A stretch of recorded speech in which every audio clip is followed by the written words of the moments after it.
Hi, everybody. Hope you're doing well today. Marshalia from Reviving Nations.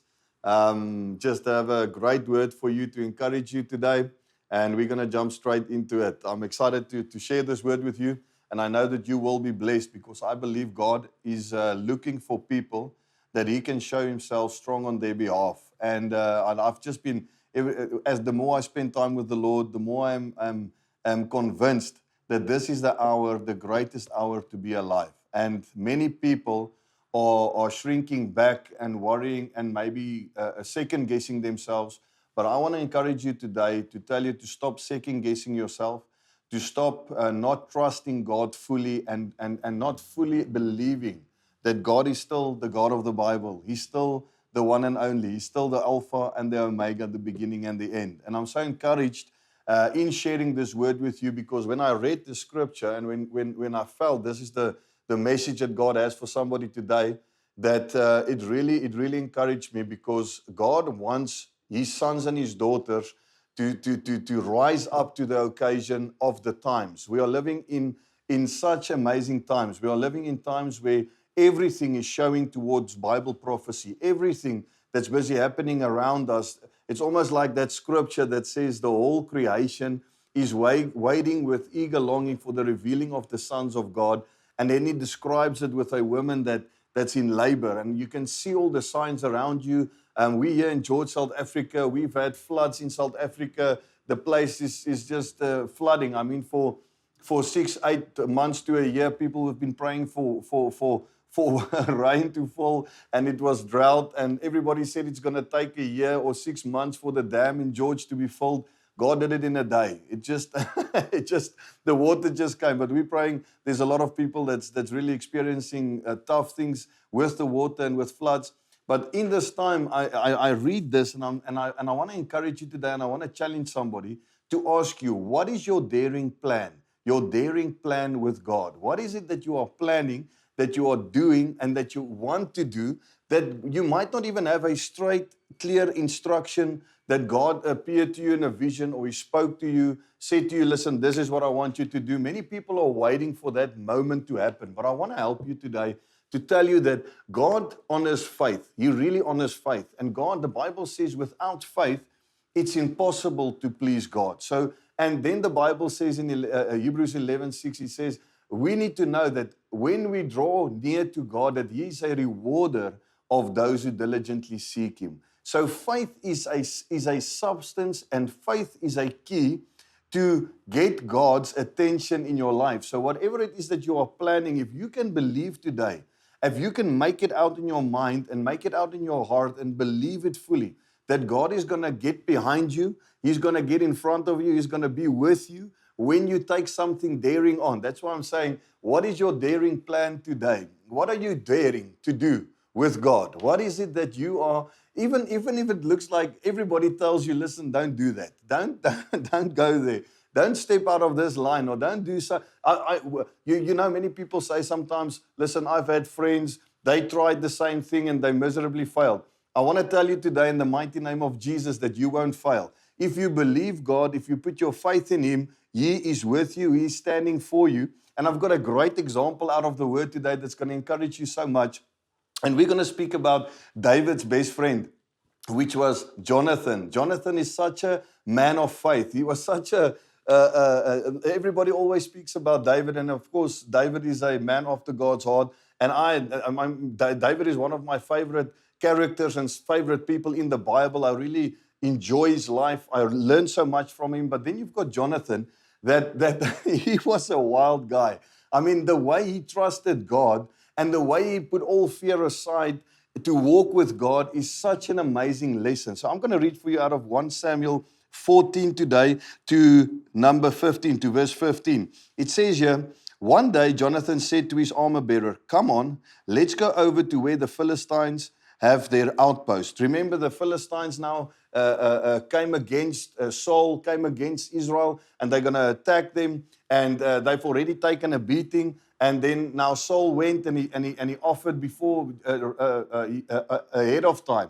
He offered sacrifices which he had to wait for Samuel. So he made one or two mistakes there. But we're not going to focus on mistakes today. We're going to focus on what happens when you put your plan, when you have something in your heart, where you're going to put yourself in a position where you're going to trust God for Him to do through your life what needs to get done. And before I read here, I speak to so many people that they don't want to take the thing in their heart. They don't want to really take it on. They don't want to put everything on the line. They don't want to. You always want to kind of be safe or draw back a little bit just because of fear or doubt or unbelief or just worries because you've got a family. I mean, I think about my wife and kids when we take on the events that we take on and the crusades and the tents and whatever we do in the ministry and in business.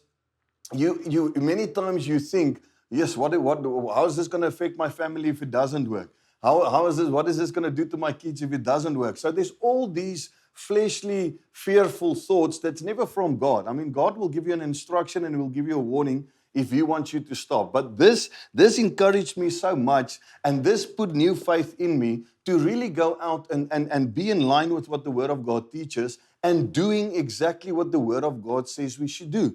Because if you look at Jonathan, what he did here, there's the Philistine army, and he says to himself, he says, listen to this in 2, he says, meanwhile, Saul and his 600 men were camped on the outskirts of Gibeah, around the pomegranate tree at Migron. Among Saul's men was Ahijah, the priest, who was wearing the ephod, the priestly vest. Ahijah was the son of Ishabod, brother of Itabu, son of Phinehas, son of Eli, the priest of the Lord who had served at Shiloh. No one realized that Jonathan had left the Israelite camp. Remember now, Jonathan is the son of the king. So now it says here, nobody realized. So he sneaked away. He didn't even mention, he didn't even proclaim that he's going to do this thing that he's about to do. So he says, no one realized that Jonathan had left the Israelite camp to reach the Philistines' outpost. Jonathan had to go down between the two rocky cliffs that were called Bozez at Sheneh. The cliff on the north was in front of Mishka, and the one on the south was in front of Geba. Let's go across to the outpost of those pagans. This is Jonathan speaking. Jonathan said to his armor bearer, perhaps the Lord will help us, for nothing can hinder the Lord. He can win a battle wherever he has many warriors or only a few. This is his statement of faith. Everybody, I want to encourage you to get a faith statement in your life, to really get it in you that God wants to really help you. He wants to get behind you and He wants to help you to get where and do the things that will encourage other people and show God greater through your life to other people. Because he is Jonathan. He's like the he's the prince. He's the prince of Israel. And he goes and he formulates this plan. Let's just think about this quickly. So he goes and sits and he thinks, okay, listen, so there's an outpost with a lot of Philistines. I'm going to go there on my own with my armor bearer. Imagine whose armor bearer do you want to be at that point in time? He doesn't even have an option. The armor bearer has to go where the one that he leads and whose armor he's bearing, wherever that person goes, he had to go with him. So Jonathan's faith, and I want to encourage you today, your faith is so contagious that what you take on for God can be so contagious that it will affect the people around you. So if you can get to a place where you really trust in God and you really have faith in Him, listen, you won't do this if you don't really believe in God, if you don't really believe in His Word. So you need to make it up in your mind. The Bible says that faith is the assurance of things hoped for, in Hebrews 11:1, the evidence of things not yet seen. The assurance of things that we're hoping for, believing that we have received it, although it has already happened and we have it in our hand. This is how Jonathan approached this. So he says, perhaps the Lord will help us, for nothing can hinder the Lord. Nothing can hinder the Lord. He can win a battle wherever He has as many warriors or only few, whether He has many or few. And we've seen this in different places in the Bible where God just comes and He helps His people. And I want to tell you and remind you today that God did not change. The Bible says God is yesterday, today, tomorrow, He's the same God. What He did for one, what He does for one, He will do for another. What you make happen for somebody else, God will make happen for you. So I want you to really get a hold of what happened here. This is Jonathan on his own with his armor bearer. Listen to what it says here. Do what you think is best, the armor bearer replied. I am with you completely, wherever you decide. All right, then Jonathan told him, we will cross over and let them see us. If they say to us, stay where you are or we will kill you, then we will stop and not go to them. But if they say, come on up and fight, then we will go up. That will be the Lord's sign that He will help us defeat them. Listen, I thought about what he said there. I just thought about it a little bit. It's kind of, there's a very good opportunity and chance that when they see you coming up, when they saw them, that they will tell them, listen, come up here so that we can kill you. So, I mean, he didn't make it super difficult like Gideon that went out and he put the fleece on the ground and he said it had to be dough. I mean, Jonathan just went. He went. This is his daring plan. Jonathan had a daring plan. His plan was, listen, let's go up to these Philistines where they gathered, me and one guy, to a whole outpost of Philistine warriors. That's what the Bible says. They were warriors encamping there. And let's go up and let's go see what these guys say. As soon as they see us, if they tell us, listen, come here, I'm going to kill you, then we go up to them. If they tell us, stay there, then we know God is not with us. I mean, so he didn't even, nowhere it's written that he went to God and he went to fast and pray for a long time. I'm not saying that you shouldn't fast and pray. I think because of a lot of fasting and prayer, this stuff could happen in your life. But what he did was, listen, there's a situation. What are we going to do about this situation? The Philistines want to kill us. What am I going to do? I know who I believe in. I believe in God. And that's something that speaks to me so much in everything that we are doing. Are we always looking and listening and hearing what other people tell us, when the right time is, when it's not the right time, how we should do things, how we should not do things? Or are we fully convinced that if we put all our faith in God and put ourselves in a position that if God does not save us, then we're done? I always make a joke with a friend of mine. He's also in the ministry. I always say to him, well, it's not actually a joke, it's true. I always say to him, if God decides tomorrow, it is done for Marcel. It is done for me and my wife and my kids. Nobody on earth can do anything about that. If God decides it's done, it's done.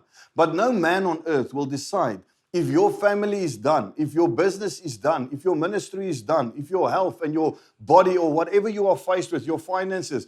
No man on planet earth has got the authority over you to tell you that it's done, except God Almighty. So if you put your faith, like Jonathan put his faith in God, if you really believe that God is your God, if you really believe that the same God that Jonathan spoke about here is the same God that you serve, if you have Jesus Christ in your life and you have given him your life, this is the same God that we are talking about. What he did for Jonathan, he will do for you. And today, many people think, now this is Old Testament. That God doesn't. God is yesterday, today, and tomorrow the same. He's given you the Holy Spirit. There's many, many testimonies. I've got many testimonies in my life where we put ourselves on the line, where we put ourselves out so far that if God didn't do something or helped us or came through for us with a miracle, it would have been done. I remember one night, me and my wife, it was at the end of the month. We needed, I think it was about 50 or 60,000 rand to pay everything that we had to pay. We had zero come in.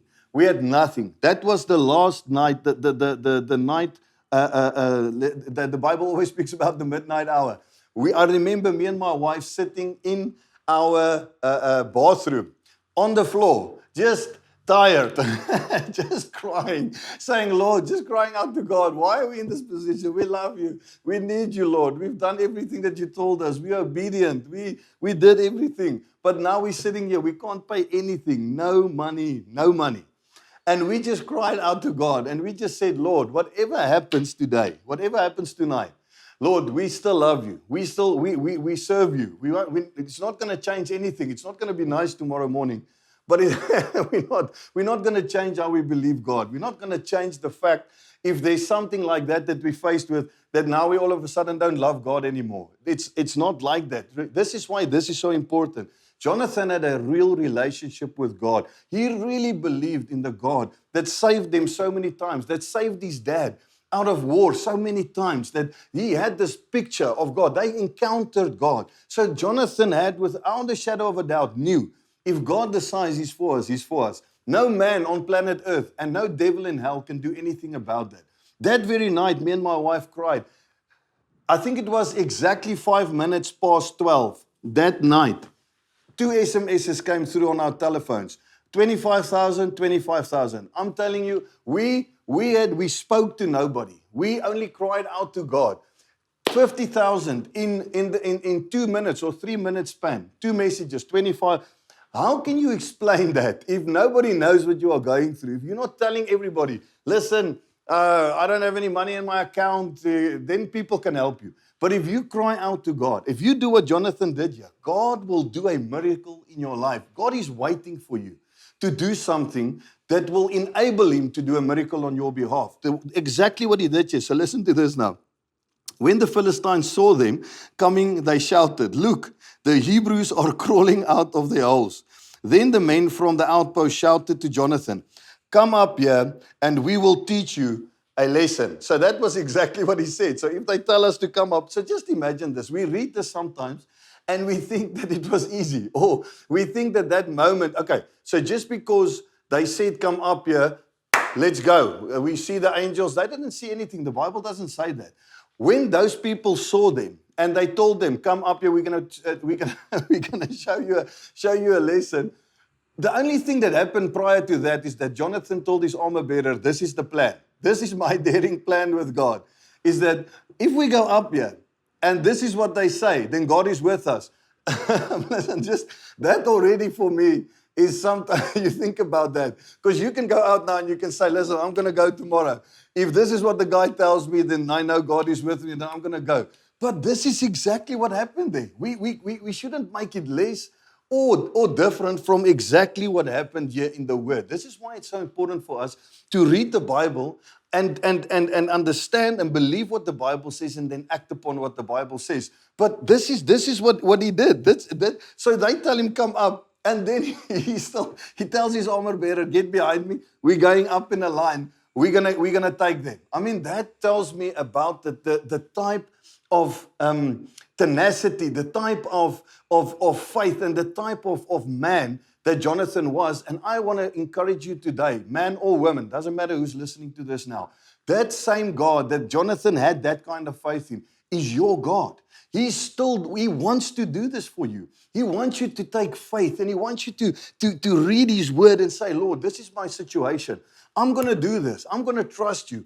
If this is the outcome, if this is what you show me, I know you are with me." But make sure that you love God, that you believe in him, that you have faith in him, that you believe what his word says, that you are studying his word every single day of your life. Get into the word. Pray, have a relationship, and remember this. This is this is gonna bless somebody. Jonathan didn't even have the Holy Spirit like we have the Holy Spirit today. The Holy Spirit was poured out. Jesus said to his disciples, "It's more blessed for you that I go to my Father, because if I do not go, the promise of the Holy Spirit, the outpouring of the Holy Spirit will not come, and he's going to help you. He's going to be your advocate. He's going to guide you. He's going to show you." I mean, he didn't. This is prior to the cross of Jesus Christ. And here's this guy that puts his faith in God, saying, "No fear." There's no fear here. He just says, "Listen, we're gonna take these guys. If they tell us come up, we're going up. God is gonna give them in our hand." So there's still action. You need to apply. You need to go out and apply action to the plan. You have a plan, but go put action to the plan. Many of us have got so many plans. You've got so many plans. You're always talking about this plan, that plan, but you're never doing something about it, trusting God, saying to God, "Listen, God, I'm going to move. I know you have stop using the word if when you speak to God. Father, if I know if this is your will, no. Read the Bible and then declare in your life and make it out in your life what the will of God is for your life, and then start acting with faith upon that. If Jonathan said there, "Well, if God feels like it, he didn't even go there. He just said, when they tell us they're gonna just imagine that. I had a laugh when I read this on my own. I was like, when those guys call you, you know it's game on. You know this is time. We're gonna get down now. There's gonna be blood, guts, and still, he said, that's the sign. That's the sign. Listen to what he says here. He says, then the men from the outpost shouted to Jonathan, come up here and we'll teach you a lesson. Come on, climb right behind me, Jonathan said to his armor bearer, for the Lord will help us defeat them. So they still had to go and fight. So listen to this. Then it says here, so they climbed up using both hands and feet, and the Philistines fell before Jonathan and his armor bearer, killed those who came behind them. They killed some 20 men in all, and their bodies were scattered over about half an acre. Suddenly, listen, 20 guys over half an acre, that was a real battle. Suddenly, just repeat that with me. Suddenly, panic broke out in the Philistine army, both in the camp and in the field, including even the outpost and raiding parties. And just then, an earthquake struck, and everyone was terrified. Listen, this is how awesome God is. He will back you, but you have to get it in you. Get a plan in you that you will say today, Lord, listen, I've given up. You might be listening to this and you're just at a place where you're giving up. You're feeling downtrodden. You're feeling hopeless. You're feeling like I've tried so many times. It never happened. I've done this. I've done that. I've got no money in the bank. I'm trying to gather all the faith that I have just to get up in the morning to go to work or to get out of the house. Listen, get back in your room. Take the Bible and then start reading this types of scripture. Start reading 1 Samuel 14, 1 to 15, over and over and over again, so that faith can come. Remember, how does faith? The Bible says, now faith comes by hearing, and hearing the word of God. So when you read the word of God, when you hear the word of God, faith comes. That's when faith enters a man. That's when faith enters your heart. So that's exactly what happened to me. When I read this, I read it again and I read it again, and I'm like, Lord Jesus, look at this guy.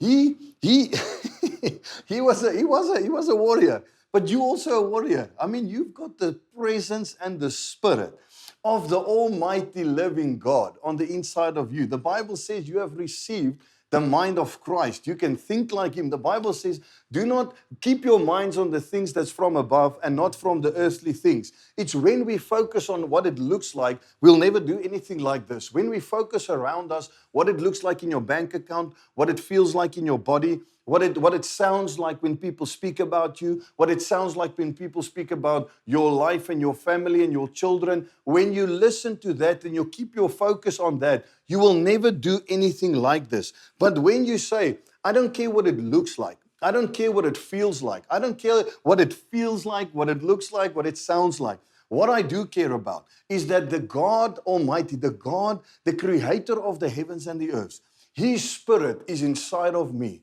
He has enabled me to do far above what I would ever think is even imaginable. That's what the Bible says, far above what you could ever think, even imagine God wants to do for you. So this is Jonathan practically taking God at His word, knowing that this God that I serve, He's not intimidated. Your God is not, listen, the God of the Bible, Jesus Christ, the living Son, the King of Kings and the Lord of Lords, He's not intimidated by anything that you could be faced with. He's not intimidated by any devil. He's not intimidated by any human. He's not intimidated by any power on earth. He's not intimidated. This God is for you. He is in you. He wants to work through you. He wants to do these great things. But what we need to do is say, Lord, I'm going to get a daring plan. And I'm going to start trusting you. I'm going to take on something that's so daring, Lord. If this thing, it shouldn't be in you. It shouldn't. Listen to this. If Jonathan and his armor bearer just got up and they just walked up and he didn't say, Lord, if you are with us, this is going to be the sign. If they just walked up and they thought it was a good idea or somebody else, they would have been killed. But Jonathan stepped out and he said, this is the plan. And he said, my God, I know that even if he has a lot of people or a little bit of people, he can destroy any army. Because we've seen it so many times in the history of Israel, where God destroyed 185,000 people in one time, one angel, boom, 185 people gone, 85,000 people destroyed. Without the Israelites lifting a hand, only singing praise and shouting to God.